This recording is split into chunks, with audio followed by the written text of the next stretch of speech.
Olá, meu nome é Marcelo Camargo, eu sou médico endoscopista, responsável técnico pelo serviço de endoscopia do Hospital de Clínicas. Estou aqui com o colega Miguel Duda Schmitz, ele é coloproctologista, faz colonoscopia e nós no mês de setembro temos uma importante mensagem para falar. Perfeito, a gente vai falar sobre a prevenção de câncer de intestino. Então você que está assistindo a TV Câmara, esse programa foi gravado no dia 24 de setembro e a gente vai fazer uma conversa sobre câncer de intestino, responder algumas perguntas dos nossos espectadores aqui da live. Então, boa noite, pessoal, a todos que estão acompanhando o Instagram do Hospital de Clínicas de Passo Fundo. Meu nome é Miguel Duda Schmitz, eu sou coloproctologista e colonoscopista que trabalha aqui no hospital e eu vou iniciar essa noite uma conversa sobre um tema muito importante, é um tema do meu dia a dia. Eu vou estar junto com o Dr. Marcelo Camargo, que também é do corpo clínico do hospital, ele é diretor técnico do setor de endoscopia, é colonoscopista, endoscopista, e a gente vai falar sobre um tema muito importante, que é a prevenção de câncer coloretal, né? A prevenção de câncer de intestino. Esse mês de setembro é o mês de prevenção do câncer de intestino, então a gente vem a público para conversar sobre isso nessa noite, lembrar algumas coisas importantes, desmistificar outras coisas. Então essas palavras vão ser muito importantes durante o nosso encontro hoje à noite. A gente está falando aqui direto do Hospital de Clínicas, aqui na nossa sala de reuniões. Estamos aqui devidamente isolados, com a distância adequada, por isso que estamos sem máscara nesse momento, né? E a nossa intenção é que eu comece a conversar um pouquinho, introduza o assunto, fale um pouquinho sobre câncer de intestino e na sequência o Dr. Marcelo Camargo vai conversar um pouquinho sobre colonoscopia, sobre esse exame importante para a prevenção de câncer de intestino, tá? Nossos canais de contato eles estão abertos para perguntas, qualquer tipo de pergunta, dúvida que tiver sobre o tema, a gente está disposto a responder no final das duas conversas e a gente gostaria que tivesse interação, que vocês mandassem as perguntas, porque aí fica muito mais legal da gente conversar, né? Explicar as dúvidas e falar um pouquinho mais sobre o assunto, né? Então, o câncer de intestino, quando a gente fala de câncer de intestino, a gente está falando basicamente do câncer de intestino grosso, né? Intestino fino é muito raro ter câncer. Câncer de intestino grosso é o que a gente fala, que a gente pode chamar também de câncer coloretal, né? Que são como é dividido o intestino grosso, a grande parte é o cólon, uma menor parte é o reto. E a importância desse mês e dessa conscientização em setembro é porque ele é um câncer muito comum, né? E se eu posso ir direto ao ponto para falar algo muito bom a respeito de um tema tão ruim, né? O câncer, esse algo muito bom é que esse câncer é prevenível. Talvez seja entre os cânceres mais comuns, mais incidentes na população, talvez seja o câncer que a gente consiga prevenir da forma mais adequada, né? E o objetivo dessa conversa de hoje é eu conseguir passar isso para o público, né? Dizer por que ele é prevenível, né? Então, a primeira questão é como esse câncer é comum, né? Quando a gente estava preparando essa conversa aqui com o pessoal do hospital, até a gente tinha colocado como o terceiro câncer mais comum no Brasil, mas na verdade ele é o segundo câncer mais comum, ele evoluiu, ele ficou mais comum e agora ele só não é mais comum que o câncer de mama das mulheres, então nas mulheres é o segundo tipo de câncer mais comum, e o câncer de próstata nos homens, que também é o câncer mais comum, e depois vem o câncer de intestino, né? A previsão para o Brasil de casos novos em 2020 é aproximadamente um pouquinho mais de 20 mil casos para homens e um pouquinho mais de 20 mil casos nas mulheres, né? Se a gente pegar a estatística do INCA para o Rio Grande do Sul, só para o nosso estado, a gente tem uma taxa bruta mais ou menos assim de 21 casos para cada 100 mil mulheres e 23 casos para cada 100 mil homens, mais ou menos isso, né? Se a gente considerar que Passo Fundo tem cerca de 200 mil habitantes, então a gente tem aí mais ou menos uns 44 casos, 45 casos de câncer coloretal só aqui na nossa cidade, né? No serviço de cirurgia de intestino, né, daqui do hospital, só a minha casuística, junto com os outros colegas, mas só a minha, eu já tenho 37 casos de câncer operado esse ano, então é muito comum, né? Claro que o hospital da cidade, hospital de clínicas de Passo Fundo recebe uma grande população, né? Uma população de toda a região, até pacientes de fora do estado. Então, até o agora, passando um pouquinho do meio do ano, a gente tem já um número considerável de casos de intestino. Mas a conversa hoje, basicamente, é para como é que a gente não deixa chegar nesse estágio. A gente quer prevenir o câncer. E essa que é a intenção do Setembro Verde, né? É uma campanha nacional, envolve algumas entidades médicas, né? A Sociedade Brasileira de Coloproctologia, a Sociedade Brasileira de Endoscopia, né? Então, é uma grande campanha em todo o Brasil para conscientizar sobre esse câncer, que é comum, é incidente e o principal, o mais importante, é prevenível, né? E talvez assim, alguns pacientes, né, me falam que não, mas minha vida não me cuidei muito, não me regrei, agora não tem mais como. Não é verdade, isso é mentira. A gente tem como prevenir. Tem duas formas. Uma forma lá, nossos cuidados diários com a nossa saúde, e uma forma de remediar quando a gente já tem alguma coisa. Então eu vou falar melhor sobre isso nesse momento, né? Quais são os momentos em que a gente pode prevenir o câncer de intestino, né? Quando a gente fala em câncer, no geral, qualquer tipo de câncer, o que significa isso? O câncer nada mais é que uma célula defeituosa no nosso corpo, é uma célula que não está funcionando direito, e além dessa célula não estar funcionando direito, ela perdeu os mecanismos normais de autodestruição dessa célula se ela não está funcionando bem. Então o que acontece normalmente no corpo? A gente tem uma célula defeituosa, essa própria célula identifica que está defeituosa e ela tem um mecanismo próprio de autodestruição. Eu não posso continuar me multiplicando porque eu estou defeituosa, é isso que a célula faz normalmente. O que acontece no câncer? Isso a gente está falando em câncer em geral.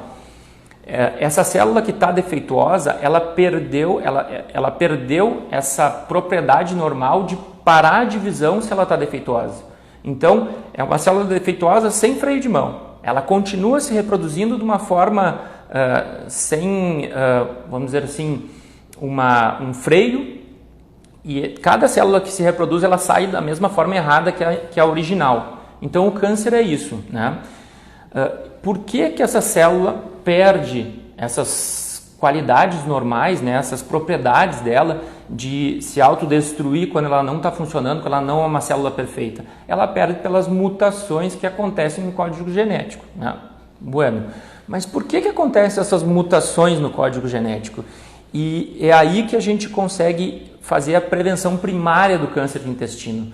Não dar possibilidade que uma lesão primária antes de câncer se desenvolva. Então, os fatores que fazem essa célula perder as propriedades normais de parar de se reproduzir quando não está certa são os fatores carcinogênicos, são as mutações que acontecem nessas células. Por que acontecem mutações, né? As mutações acontecem, basicamente, são interações do ambiente com o nosso código genético. Então, a gente carrega um código genético que não dá para mudar, até agora, pelo menos por enquanto a gente não consegue mudar ainda esse código genético, mas um código genético suscetível a fazer câncer com influência do meio ambiente, ele vai promover mutações, e essas mutações é que podem levar a esse mau funcionamento da célula e aí se transformar num câncer. Então, a prevenção primária do câncer de intestino é quando a gente evita esse tipo de problema que incide no nosso código genético e pode causar o câncer, essas mutações. Quais são eles? Para câncer de intestino, agora a gente vai falar especificamente para câncer de intestino, né? São os fatores de risco, né? O principal, ou os principais, entre os mais falados, aqui no Rio Grande do Sul, na nossa região, né? carne vermelha realmente é um fator de risco importante, né? Por que a carne vermelha é um fator de risco importante? Porque a digestão dessa carne vermelha ela vai resultar em produtos que são carcinogênicos, que fazem mutações na célula. Além da carne vermelha, a carne processada, então o salame, o presunto, a linguiça, a linguicinha, tudo isso, carne processada também, a digestão do corpo, ele resulta em produtos químicos que promovem mutações nas células. Então evitar esse tipo de coisa é essencial. Aí meu paciente fala, não, mas só um pouquinho, não vou poder comer meu churrasquinho no final de semana. Não tem a ver com isso, não é nada disso que eu estou falando. Eu estou falando que não tem que ser a base da nossa alimentação. A gente não pode todo dia ter carne vermelha, todo dia ter carne processada, né? Além disso, outro fator de risco importante é a obesidade. A obesidade causa um problema no organismo que é uma inflamação crônica. Além disso, os pacientes obesos eles tendem a multiplicar mais essas células. E essas células que mais se multiplicam fazem mais erros. Então, evitar a obesidade, evitar carne vermelha, carne processada, né? Esses são os principais fatores de risco. Junto com isso, com esses fatores de risco que a gente tem que evitar, a gente tem que trazer para a nossa vida os fatores protetores, né? E para câncer de intestino, os fatores protetores são, então, ingestão de fibras, extremamente importante. A fibra é boa para tudo, né? A fibra faz o trânsito intestinal fluir mais rápido, então esses detritos da nossa digestão, eles não ficam muito tempo em contato com as células do intestino, causam menos mutações, né? A fibra, ela tem um fator protetor para não causar, então, essas mutações. Então, é muito importante que a gente faça ingestão de fibra. O que é fibra? Quanto de fibra que eu tenho que ingerir? Isso também é um tema muito recorrente nas minhas consultas com meus pacientes. A gente tem que ingerir, pela Organização Mundial de Saúde, cerca de 30 gramas por dia. E quanto é 30 gramas de fibra por dia? 30 gramas de fibra por dia seriam, se a gente fosse comer só uma fibra, por exemplo, uma maçã, seriam 7 maçãs por dia. É bastante, então por isso que a gente tem que variar. Não é só maçã com casca que a gente vai comer laranja com bagaço, a gente vai comer mamão, ameixa, a gente vai comer bergamota com bagaço, a gente vai comer outra quantidade assim que dá 30 gramas de fibra é se a gente cortasse um brócolis e botasse dentro de uma xícara, 12 xícaras de brócolis são 30 gramas de fibras. Então a fibra é extremamente importante, é um fator protetor, ela ajuda o trânsito intestinal a fluir melhor, além de fator protetor para câncer de intestino, diminui colesterol, triglicerídeo. Então assim, doutor, vou comer um churrasco no final de semana. Ok, pode comer um churrasco. Bota lá no teu churrasco a couve-flor, bota lá no teu churrasco o tomate, bota lá uma fruta, fruta no churrasco não dá, né? Na sobremesa, mas enche o teu prato de outras coisas. Varia, bota fibras, bota lá a tua carne, não deixa só a carne, não ingira demais a carne, não deixe todo dia, né?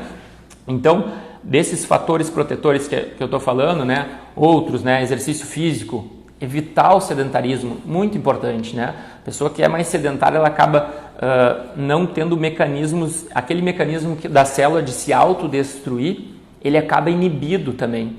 Então, exercício físico diário, também bom para tudo, faz bem para qualquer coisa exercício físico, e para câncer de intestino é um fator protetor muito importante. Outro fator protetor importante é os laticínios, né? Os laticínios são uma fonte natural de cálcio e o cálcio exerce um fator protetor para câncer de intestino. Então, se a gente está pensando assim, bom, eu quero evitar ter câncer de intestino, a primeira coisa que eu posso fazer é isso, melhorar meus hábitos de vida, né? Fazer exercício, evitar a obesidade, nem se fala, né? Sem fumar, bebida alcoólica moderada, não tem que ingerir todo dia, né? Evitar a obesidade, comer bastante fibra, evitar a carne vermelha em demasia, evitar a carne processada em demasia. Essa seria uma prevenção primária, né? Bom, mas e agora, doutor? Eu já estou numa idade, a minha vida inteira eu não cuidei disso, até vou mudar agora, mas será que o meu corpo já não tem muita carga desse fator de risco, né? Como é que eu posso prevenir agora? Então, de fato, isso que a gente quer conversar de verdade aqui, né? A gente consegue fazer uma prevenção secundária. O que é?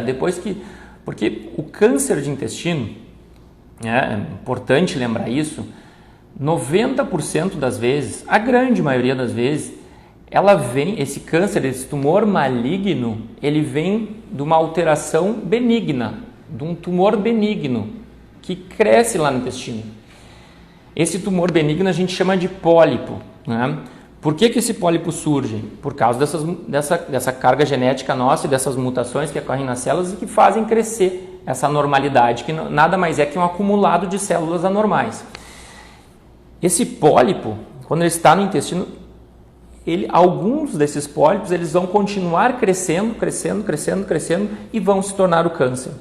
Então, por que eu falei para vocês lá no início que o câncer coloretal é prevenível? Porque a grande maioria dos tumores de intestino ele vem desse pólipo. Esse pólipo que fica anos lá no intestino, ele acaba se transformando em câncer. Então, é um tumor benigno que ele passa um extenso tempo dessa maneira, benigno, até que acontece mais uma mutação e ele se torna maligno, entende? Então, esse extenso tempo, como um tumor benigno, a gente tem um extenso tempo para tratar, para tirar esse tumor benigno e não deixar ele se transformar num câncer, né? Como é que a gente faz isso? Através do exame de colonoscopia. A gente consegue detectar esses pólipos e, na maioria das vezes, quando esse pólipo não está grande demais, a gente consegue removê-lo por meio da própria colonoscopia. Então a gente está evitando uma cirurgia, a gente está evitando uma série de coisas que podem acontecer quando a gente vai para uma cirurgia, não deixa virar câncer e remove esse pólipo e assim evita essa progressão. Então isso é muito importante, né? A prevenção ela deve acontecer numa idade mais adulta, quando começam a aparecer esses pólipos, né? Nessa idade a gente consegue ressecar eles e aí não deixa evoluir para câncer. Bom, aí vocês vão me perguntar, mas quando que é essa idade? Que idade a gente deve ressecar esses pólipos, né? Quando que a gente tem que fazer o exame de colonoscopia para retirar esses pólipos do intestino? E os estudos clássicos, tradicionais, um pouco mais antigos, eles mostravam que aos 50 anos começam a aparecer esses pólipos no intestino. Então, classicamente, a gente iniciava a fazer a colonoscopia aos 50 anos. Bom, o que tem se observado em alguns países, né? O primeiro país que lançou essa ideia foi nos Estados Unidos e agora já está se tendo esses dados da Europa também, de alguns países europeus.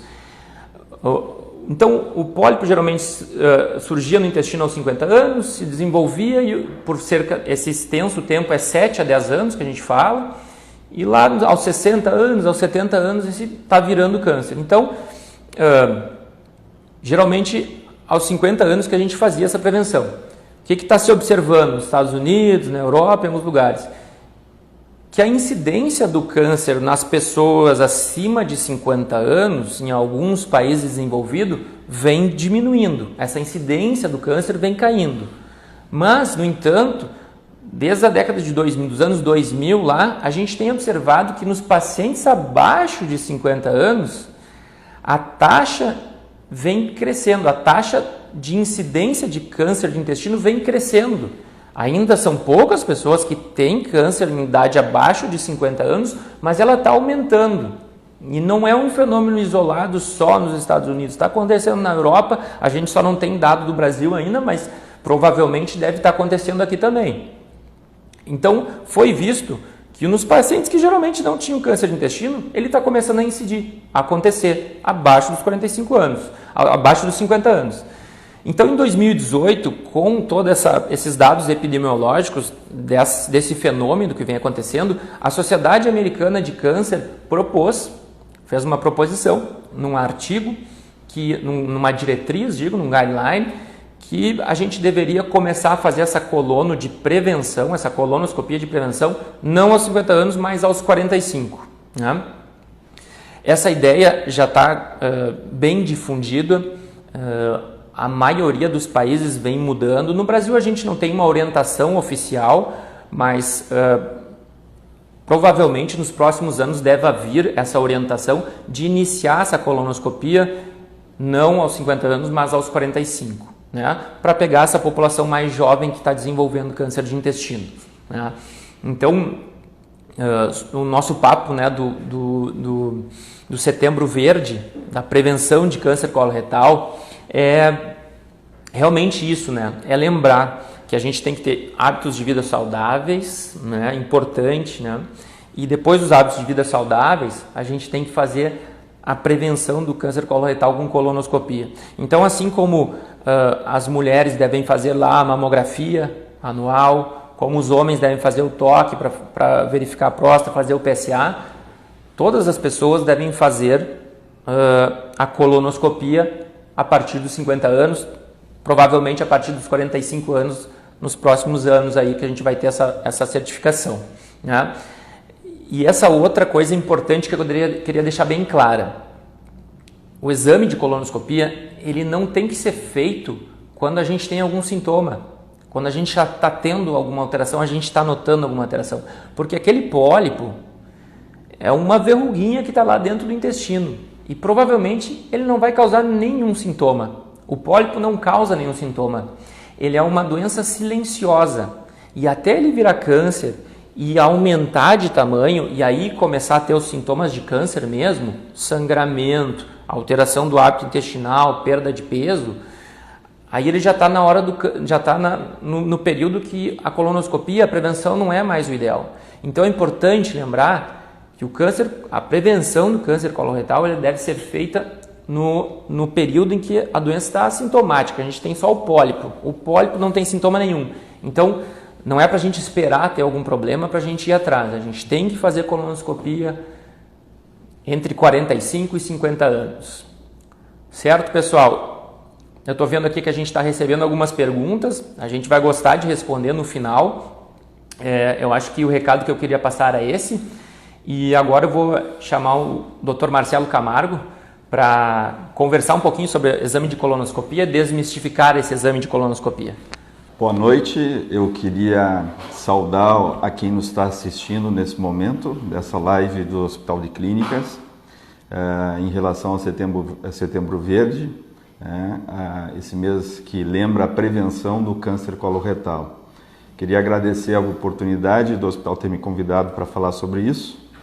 A nossa live segue com a desmistificação do exame de colonoscopia. Lembrando o que o colega Miguel falou há pouco, o câncer é prevenível e o câncer coloretal, quando ele dá sintomas, é sinal que ele já está avançado na grande maioria das vezes.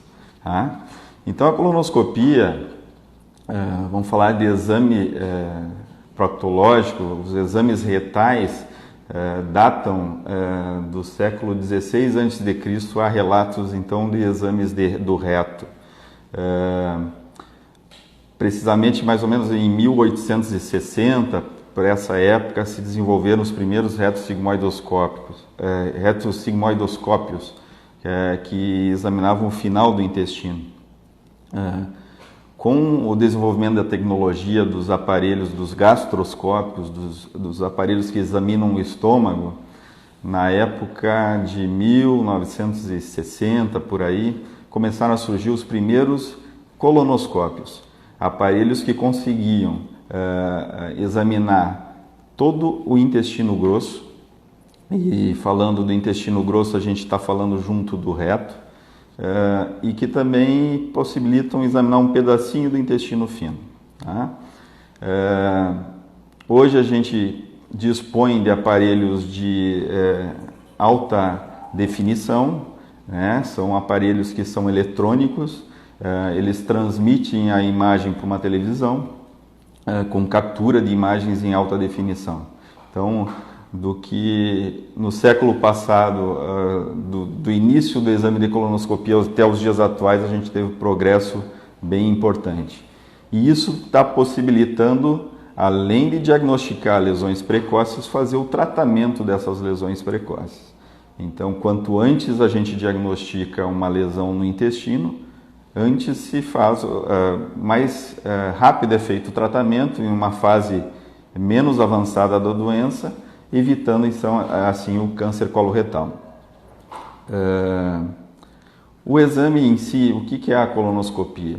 É um exame destinado a ver o interior do intestino, avaliar a mucosa do intestino grosso, suas características e detectar pequenas lesões. Essa é a principal função da colonoscopia. A colonoscopia permite a realização de biópsias. A colonoscopia também permite o tratamento de lesões pequenas, lesões precursoras do câncer coloretal. A colonoscopia não é um exame tão complexo como se pensa, né? Pensando como leigo, é um aparelho flexível, introduzido via retal, que vai ver o seu intestino. O intestino tem as várias regiões, elas são redundantes, né? Mas esse aparelho ele consegue percorrer todo o intestino na maioria das vezes, fazendo o diagnóstico dessas alterações. Muito importante na realização da colonoscopia é o preparo para o exame. O intestino ele precisa ser limpo para a realização do exame e para isso são feitos os preparativos do exame. O preparo ocorre de basicamente duas maneiras.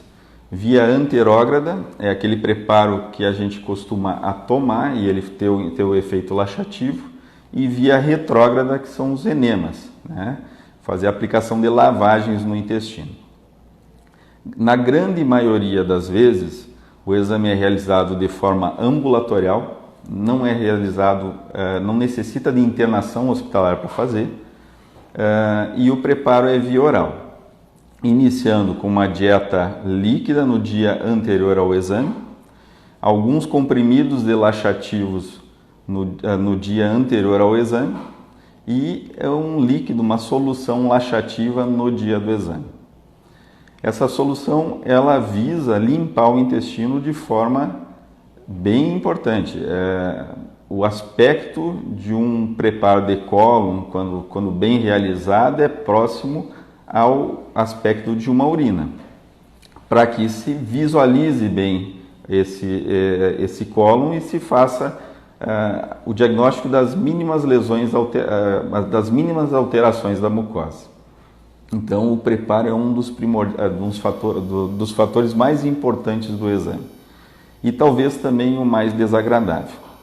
Porém, hoje há várias alternativas de individualizar esse preparo, pensando numa melhor tolerância, né? Lembrar sempre que pessoas de mais idade, pessoas com comorbidades, pessoas doentes, vamos dizer assim, as pessoas que são cardiopatas, as pessoas que têm mais de seus 70 anos, as pessoas que são pneumopatas devem ser avaliadas com mais critério na realização do preparo. O preparo tem que ser mais individualizado, né, para evitar principalmente a desidratação durante o preparo da colonoscopia. Isso é possível pela hidratação vigorosa durante o preparo ou até pela realização de uma solução endovenosa a nível hospitalar, na véspera do preparo ou durante o preparo. Então a gente pode fazer esse preparo em casa e em alguns casos trazer esse preparo para dentro do hospital no dia do exame, nas vésperas do exame, naqueles pacientes que tenham maior necessidade, que a gente identifique esses pacientes, que identifique é uma pessoa mais idosa, é uma pessoa mais delicada, ela tem necessidade de ser acompanhada de perto. Esse preparo pode ser feito a nível hospitalar, mas a grande maioria das vezes a gente faz ambulatorial para a grande maioria do público. Medicamentos de uso diário, praticamente a gente não suspende durante a realização do preparo. O AS é o ácido acetil salicílico usado muito na prevenção de doenças cardíacas. Ele, nos últimos estudos, tem sido mantido durante o exame de colonoscopia. Os anticoagulantes é a critério do médico, mas assim, normalmente é só depois de identificado alguma lesão e proposto um tratamento é que se pensa em suspender algum remédio nesse sentido. O primeiro exame se faz o diagnóstico e depois o tratamento a posteriori. A colonoscopia é um exame atualmente indolor. Os pacientes são submetidos à sedação durante o exame. Essa sedação ela é individualizada para o paciente e fica a critério médico, de cada médico a sua utilização, mas basicamente são remédios para dor, os opioides, e são remédios hipnóticos que fazem dormir. Então, todo paciente é submetido a essa sedação para que não sinta desconforto durante o exame. Todo paciente que vem para fazer a colonoscopia, ele passa por uma entrevista, ele passa por uma preparação, é necessário que se pegue uma veia para que sejam administradas medicações. Esse paciente ele deve e é orientado a comparecer com um familiar durante o exame, para que se possa planejar caso se encontre alguma anomalia no intestino. Por exemplo, o paciente veio para fazer um exame diagnóstico e se encontrou 1, 2, 3 pequenos pólipos.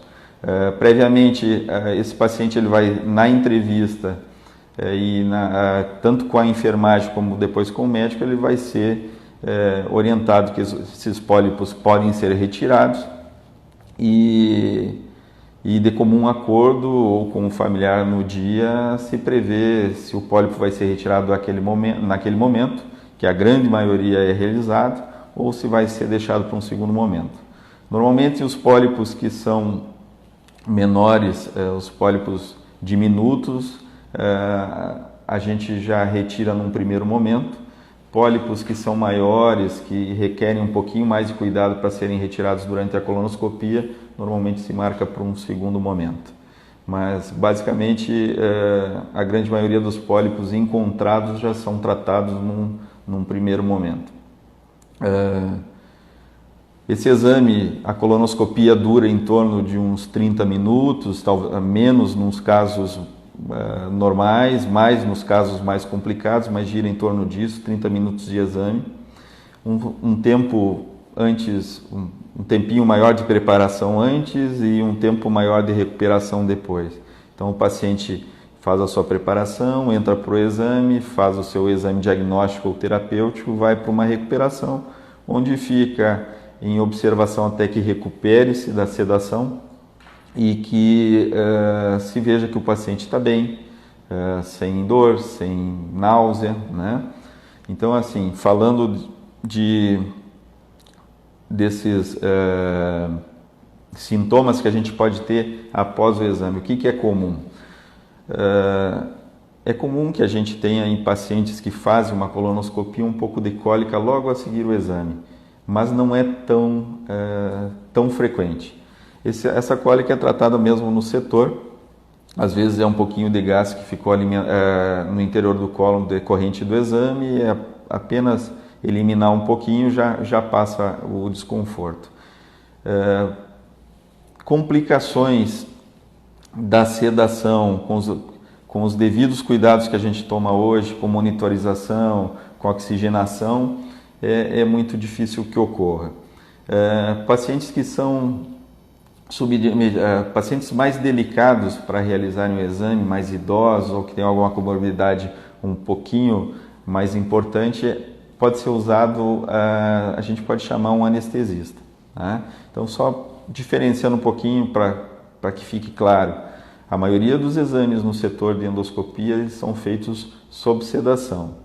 São remédios que são para diminuir dor e para fazer dormir. Alguns pacientes são necessários a gente chamar um anestesista para fazer uma anestesia nesse paciente. Limitado a pacientes que sejam intolerantes ao exame, que em raros casos a gente tem paciente que não suporta muito bem o exame. e pacientes mais graves, pacientes que sejam idosos ou que sejam cardiopatas, pneumopatas, onde aquele paciente exige um pouquinho mais de cuidado. Não é muito frequente, mas é possível. Do preparo, voltando no preparo do exame, lembrar que ele é extremamente necessário que seja bem feito para propiciar um bom exame com qualidade. O preparo, além das soluções que eu já falei que são usadas, a gente sempre recomenda uma hidratação vigorosa para que as fezes fiquem bem líquidas e que o intestino limpe. E também é importante que essa pessoa, durante o preparo, se movimente, não fique acamada, né? Procure não ficar parada, para que o intestino funcione durante o preparo e que a gente tenha o sucesso. Contraindicações da endoscopia, da colonoscopia hoje, existem, basicamente a gente tem que pesar o risco-benefício, né? Ver se aquele exame realmente é necessário em vista do estado clínico do paciente, né?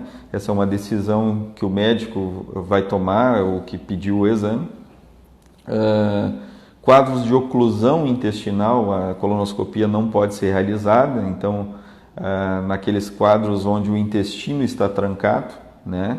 E isso o médico também, durante o pedido do exame, ele sabe desse ou suspeita desse quadro e vai avisar o endoscopista. Nesses casos, talvez seja necessário fazer um enema, né? A limpeza do intestino por enema, mas a colonoscopia usual, com preparo alto, está contraindicado em caso de uma oclusão intestinal.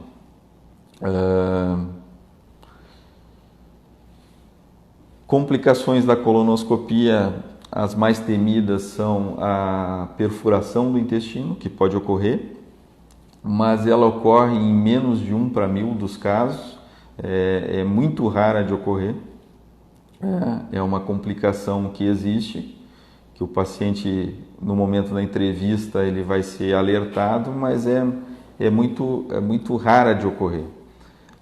Outra complicação que pode acontecer é sangramento após a colonoscopia, que também é muito raro.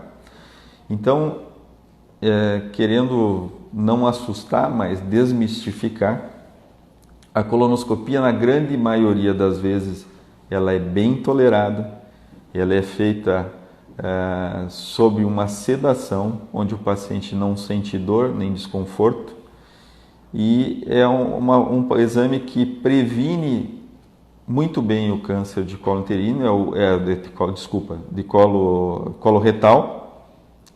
É o exame padrão ouro para diagnóstico de colo retal e para a prevenção do câncer coloretal. Procurar sempre, para quem vai fazer colonoscopia, procurar um centro com uma boa referência, né, de qualidade, procurar profissionais que sejam capacitados para o exame. Com esses cuidados, certamente o exame vai trazer muito mais benefício do que problema, né? O maior benefício é tratar lesões precoces, retirá-las do colo, antes que elas virem um problema para o paciente que vem fazer o exame. Então a gente tem a capacidade de detectar essas lesões no exame, e essa é a principal função do exame. Eu vou chamar o Miguel de novo aqui e a gente vai tentar responder algumas perguntas que foram feitas, tentando complementar. Vou botar minha máscara e complementar a nossa live. Botar a máscara do lado branco aqui, né? Ótimo. Acho que posso falar aqui, né? Ótimo, doutor Marcelo, muito instrutivo aí. E a gente realmente teve algumas perguntas. Eu vou fazer aqui em todos os nossos meios, aqui, acho que eu vou fazer essa aqui para ti, Marcelo. Se meu familiar teve câncer de intestino, a minha chance é muito maior, quer dizer, Deixa eu complementar um pouquinho. Se o meu familiar teve câncer no intestino, quando que eu devo fazer esse exame, né? Eu acho assim,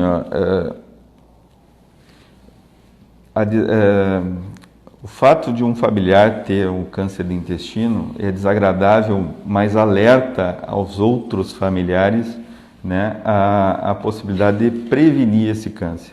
Então, a chance de um familiar de um câncer confirmado ter câncer de intestino é muito maior do que a população em geral.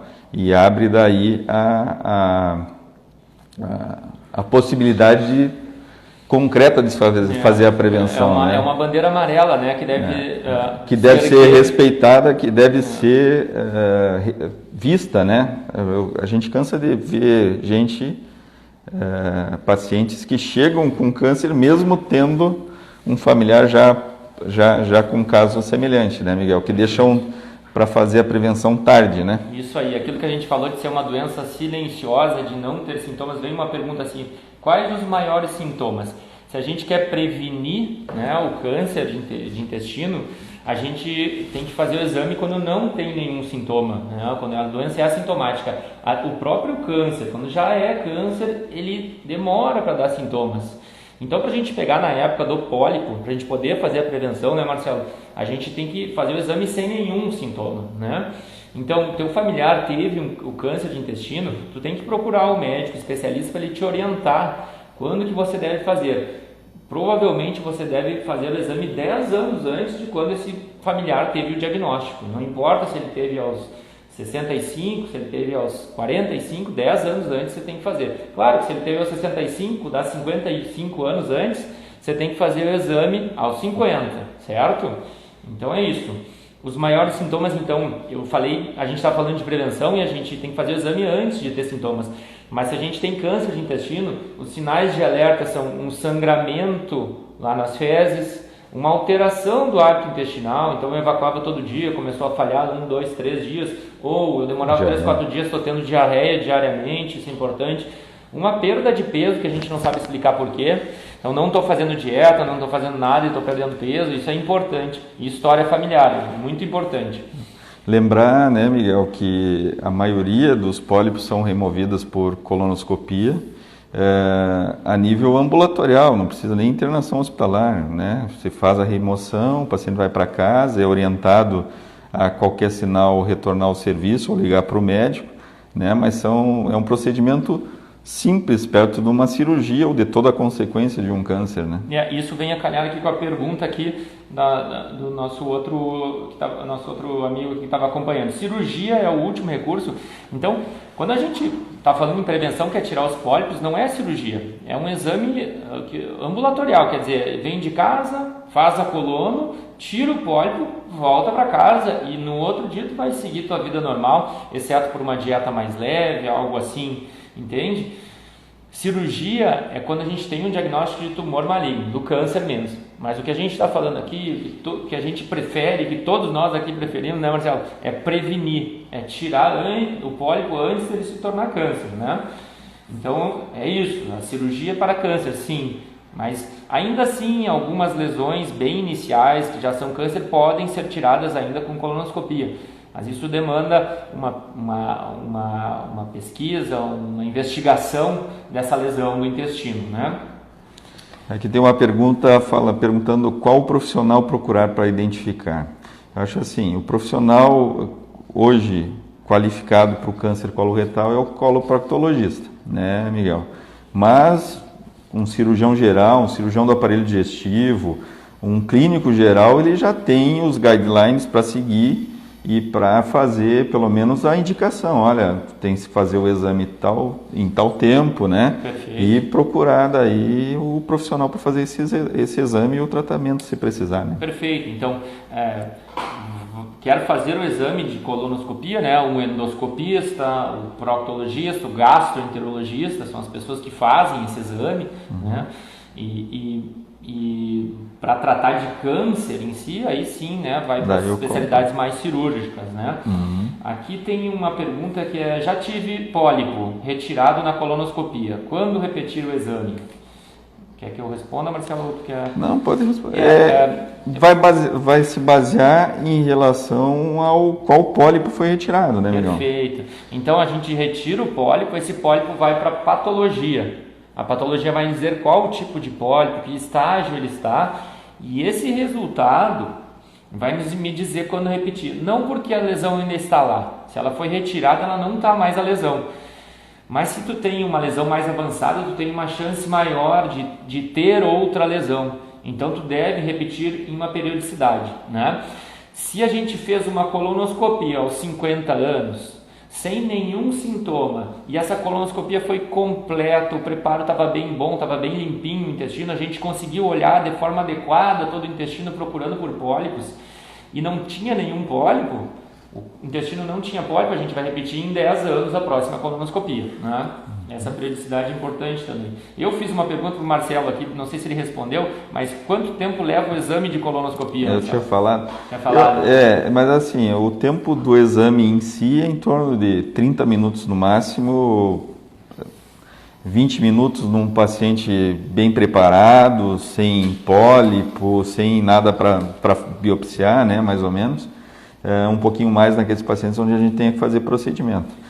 É claro, o tempo do exame ele engloba o preparo, né, chegar no hospital, passar lá, pegar a veinha, fazer entrevista, conversar com o médico, fazer o exame e a recuperação. É um tempo bem maior, mas o exame em si em torno de 30 minutos mais ou menos. A gente pode salientar que quanto melhor ficar o preparo, mais rápido é o exame. Quanto menos sujeira tem lá dentro do intestino, que é essa a intenção de preparar, a gente procurar pequenos pólipos e tirar todos, já bem quando estão muito pequenininhos. Então, quanto mais limpo está esse intestino, mais rápido, mais fácil, mais bem tolerado pelo paciente, né?